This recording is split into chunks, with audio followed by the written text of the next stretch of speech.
Yun, meron nga pala akong ditong pork bones. So, bagong dating ko lang pala mga tol, mga idol, sa galing ng 12 hours duty. Pagdating hinugasan ko na rin pala kaagad para malinisan na siya, para maluto ko na din. So, yan pala ang ulam ko ngayon mga tol, bali kalahating kilo lang pala yan bili ko. So, yan na pala yung mga tol, mga idol, yung hinugasan natin kanina. So, malinis na. Sunod ko naman pala na ginawa ito. Ito pala ang panghalo natin, patatas, pechay, tapos mayroong sigarilyas. Yan pala yung apat na sili at saka sibuyas. So, inihanda ko lang pala yan mga tol. Siyempre may paminta yan na kasama, hindi yan mawawala. Yan na pala yung sibuyas mga tol. Binalatan ko lang. Tapos sabay hiwa-hiwa. Tara mga tol, samahan nyo. Yan na pala mga tol. Ang ginawa ko naman na sunod ay binalatan ko lang yung patatas. Isang peraso lang palang patatas ang nilagay ko dyan mga tol. Ganyan lang kagigil yung pagbabalat ko dyan. Yan. Para simot. Yan. Ang sinunod ko pala mga tol ay yung sigarilyas. Siyempre, hinimay-himay ko na lang yan para ilalagay ko mamaya doon. Yan. Nilagay ko na rin pala sa lagayan. Ito na nga palang susunod na ginawa ko mga tol, mga idol. Yung pechay naman ang hiniwa ko, pinutol ko lang pala yung matigas na part, tapos sabay hugasan ko yan mamaya maya. Ito nga pala yung paglulutuan ko mga tol, bali nilagyan ko lang ng tubig. Yan palang pangsabaw ko, siyempre yan yung takip niya, inihanda ko lang at yan pala yung kanyang gasket, ilalagay ko na din. A few moments later. Yan na pala yung pork. Ang luto ko pala gawin dyan mga tol, mga idol ay nilaga. Siyempre nilagyan ko na ng sabaw yung pressure cooker.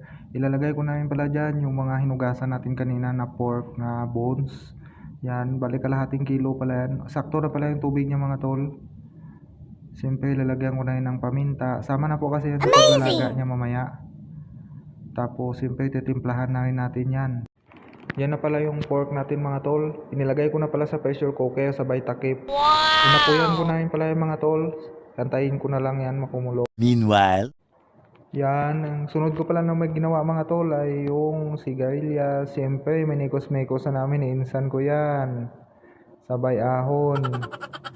Para malinis yung mga tol kasi nabili ko yan doon kanina. Siyempre susunod natin yung pechay dyan. Yan.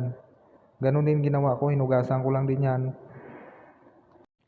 So yan na pala yung mga gulay natin mga tol, mga idol. Prepare na yan yung sili at saka sibuyas. Mamaya natin nilagay yung patatas natin. Siyempre yan yung sigarilyas na hinugasan natin kanina. Yan na pala mga tol, mga idol. Kumukulo na siya kasi tumutunog na yung pressure cooker natin.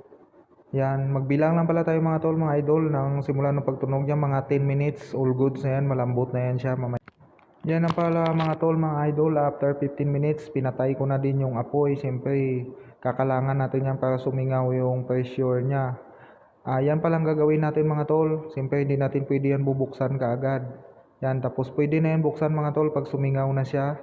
Shout out pala sa lahat ng mga nag-uulam nito at saka mga kasabay ko dyan na nagluluto. Yan, nilagay ko lang dyan. Siyempre, i-check natin yan mga tol.